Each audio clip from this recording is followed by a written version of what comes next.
มีงานท้ายปีทุกคนท้ายปีเก่า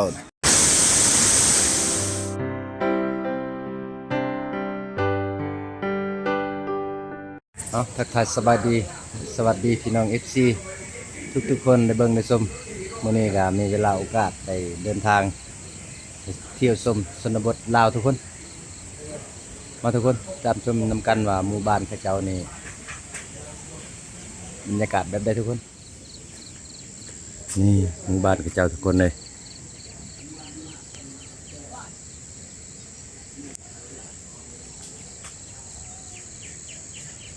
อยู่อาศัยตามภูเขาทุกคน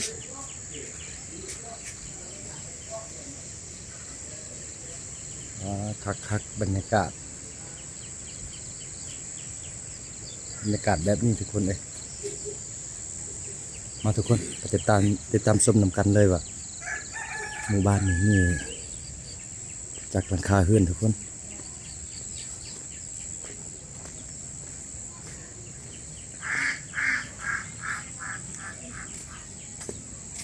มีช่วย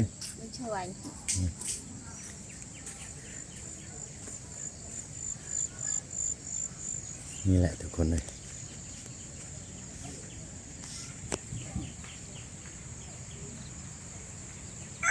มันเล่าเข้าข้าเจ้าทุกคนแบบนี้มันเล่าเข้าทุกคนเลย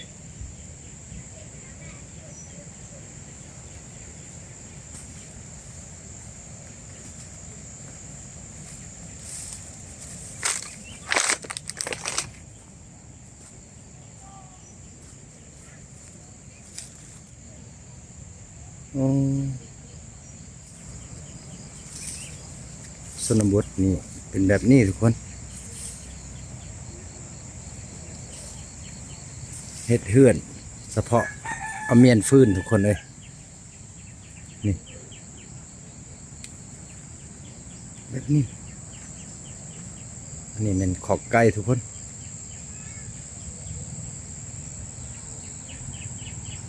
นี่หมู่บ้านข้าเจ้า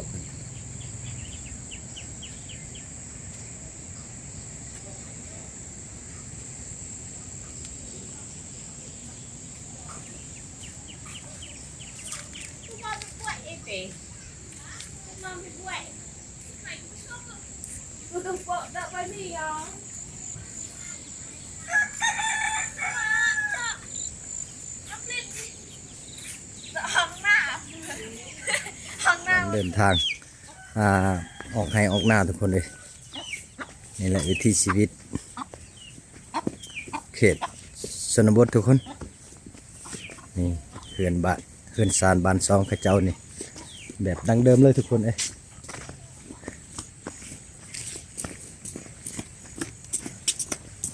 ี่แหละวิถีชีวิตชนบทแบบดั้งเดิมเลยทุกคน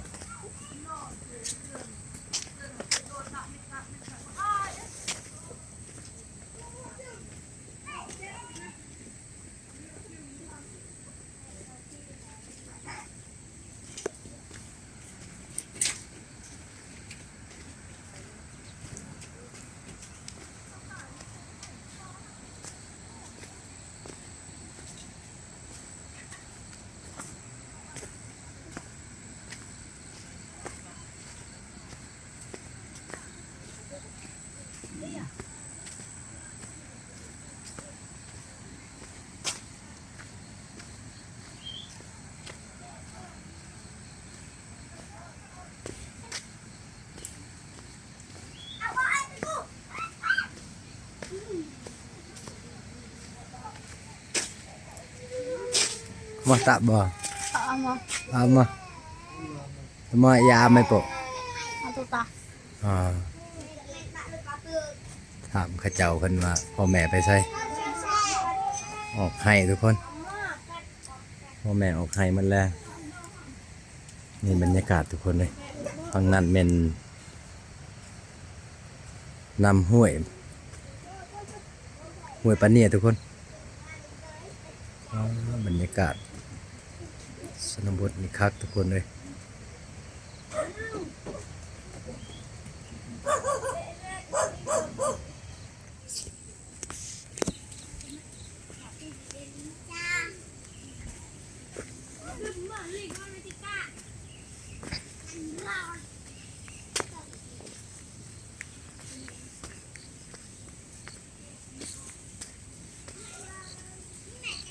บ่เห็นคนเลยทุกคนเลย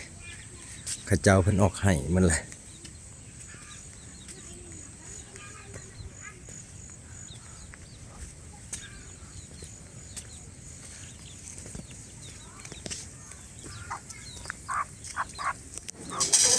ข้าเจ้ามีงานเลยทุกคนนี่หลังนึงเข้าทุกคนเลยมีงานท้ายปีทุกคนนี่กำลังเฮ็ดของกินทุกคนเลยอาหารกินนี่เป็นตัวหมูทุกคนนี่แหละวิถีชีวิตเผ่ามาโดทุกคนเลย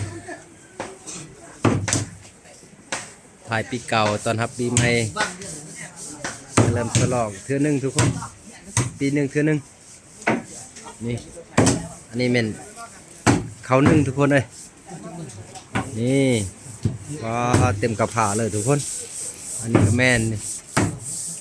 จะเข้าข้าเจ้าใส่กระเพาเลยทุกคนนี่แหละวิถีชีวิตชาวบ้านข้าเจ้า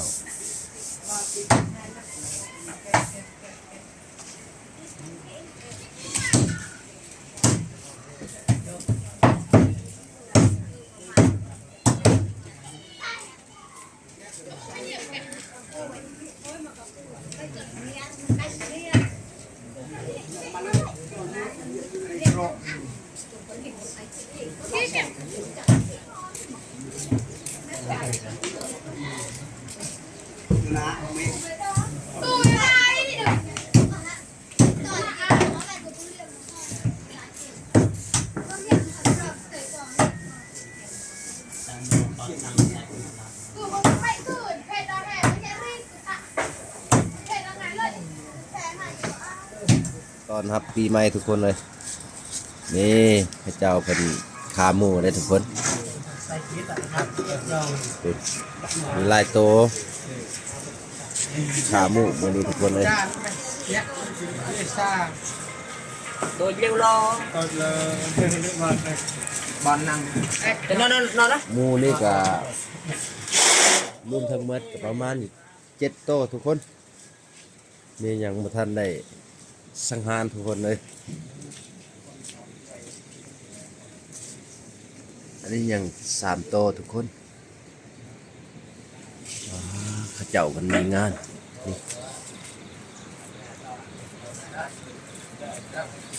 เดี๋ยวนี้เบามือไล่กันยังอยู่เมืองสมุยแขวงสารวันทุกคนเลยมีบรรยากาศยามแต่เช้าทุกคนนี่ทะเลหมอก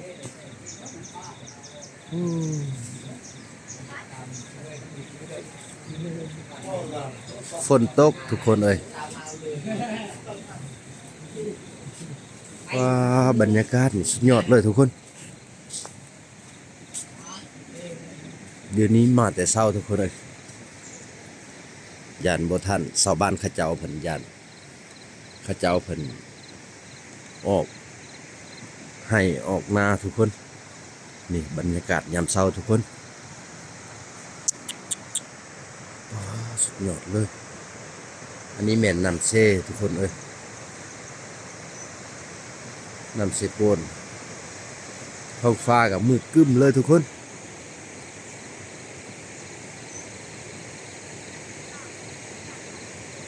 ฝนตกนี่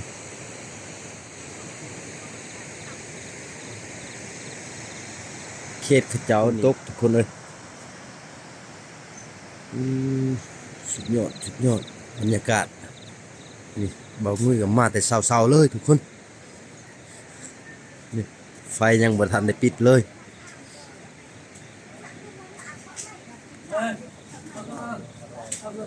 โอ้ข้าเจ้ามีงาน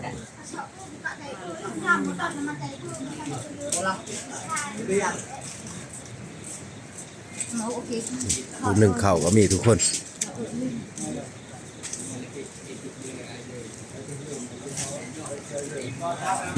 ผู้หญิงนี่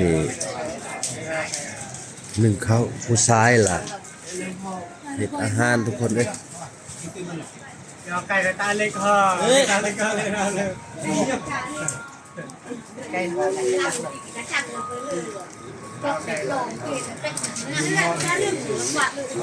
là ba cái sạch năng ba yuan đỏ nó yuan đấy sạch sỏi chặt ba gì cái chẳng cái gì nặng à về đâu vậy cười nâng tặng nặng cái kia chẳng bù ra cái thằng ấy đồ có lời một cái này cái chắc nó trời vậy cuộc nó không mày má giống nó kẹt cái tên tao cái lọc cái bà rọc bà rọc hơi vô cái ở cái đi con bắt vào nhiều lại hỏi nó đang ngẩn cho người ta nó mà vậy thì là nó bơi nước ngặt đây cái bà sa rồi cái tủ con được mà thì ba lên xe nào xong lên bên xong cái xong rồi đưa ra cô bà chồng để đặt người ta đi đi người kể cho chia sẻ cho buổi hảo mấy độ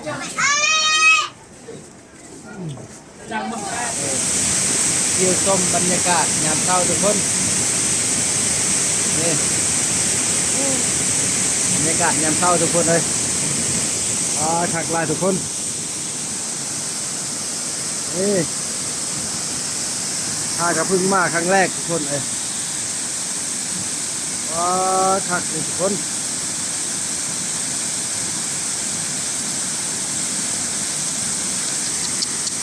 คักทุกคนเลย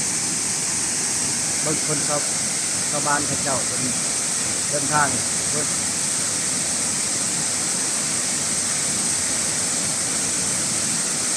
การเดินทางไปมากอะเป็นถนนหนทางแบบนี้ทุกคนเลยมีฝั่งนั้นมีบ้านเขาเจ้า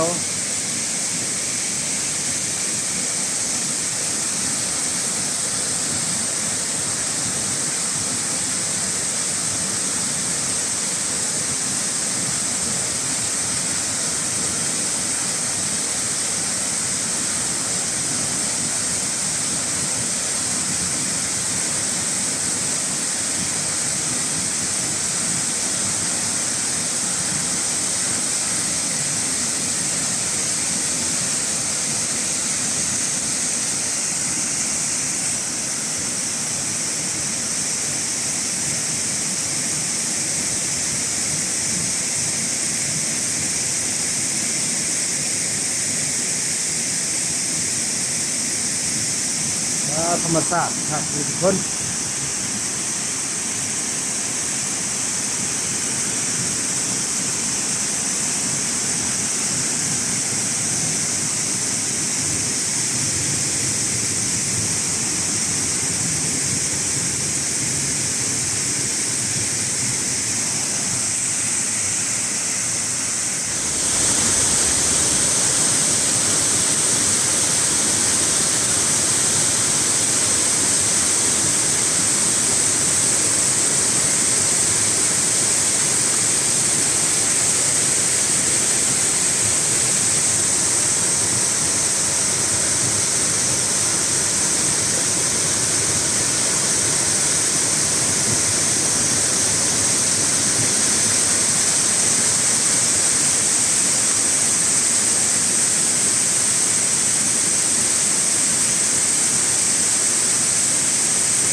นี่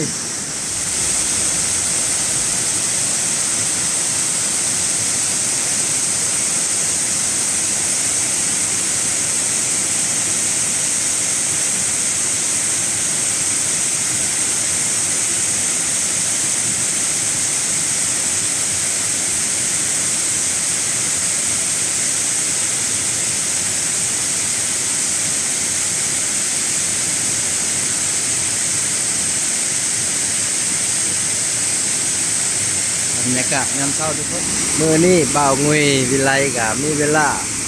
ไปชมวิวทุกคนเอ้ยบรรยากาศยามเช้าทุกคน